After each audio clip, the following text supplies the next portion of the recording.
Pussycat Doll Ashley Roberts didn't feel due to scary man, court told.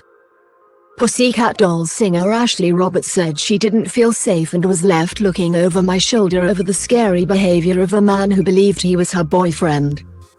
Langley, 47, was handed a restraining order after blowing kisses, smiling, and giggling at the former Strictly Come Dancing star, 41, as she came and went from the radio station where she works in Leicester Square, central London.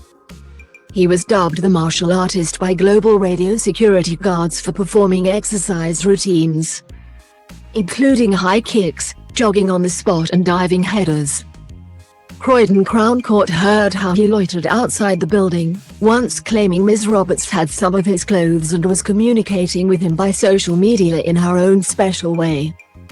Prosecutor Alex Lord said, the defendant believed he was in a relationship with Ms. Roberts, being a former member of girl band Pussycat Dolls and currently a radio DJ in central London.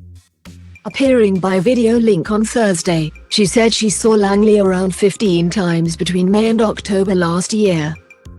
Ms. Roberts, who with fellow Pussycat Dolls Nicole Shirt singer, Karmit Bachar, Jessica Suter and Kimberly Wyatt, released hits including Don't Cha and Stick With You, told how Langley made her feel very uncomfortable. "I didn't feel safe," she said. His behavior was scary, smiling to himself, blowing kisses. Langley was arrested in August last year, when the police told Ms. Roberts he had mental health issues and believed he was in a romantic relationship with her, the court heard. He was detained under the Mental Health Act but began returning to her workplace in October last year, by when security measures had been stepped up and she was being escorted to and from her car. "I got in the car and the car started to drive along," Ms. Roberts said.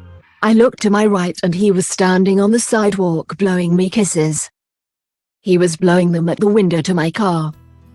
Asked how Langley's behavior made her feel, Ms. Roberts said, "I just didn't feel safe. I felt uncomfortable walking around. I was looking over my shoulder just to make sure he was not around or following me."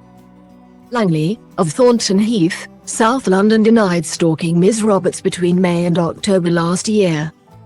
He was also accused of repeatedly attending an address in Borough, central London he believed was Ms. Roberts' home, where he would sit on a chair staring into the building. But prosecutors offered no evidence on a further charge of stalking the building's manager Anna Oliveira after the complainant refused to give evidence if she could be seen by journalists in court. Hesham Puri, defending, said that although Langley's odd behavior may have been unattractive and irritating, he never tried to approach or talk to Ms. Roberts and it did not cause the serious alarm or distress necessary to find him guilty of stalking. District Judge Nigel McLean acquitted Langley of stalking, telling him it was a very serious offence, which carries significant sanctions and must be proved to a very high standard. On the admissible evidence available to the court, the Crown has failed to reach that requisite standard, he said. But the judge made a 3-year restraining order, banning Langley from contacting Ms. Roberts directly or indirectly or going within 50 meters of global radio. Langley has been remanded in custody awaiting sentencing for a breach of a non-molestation order in relation to his ex-partner.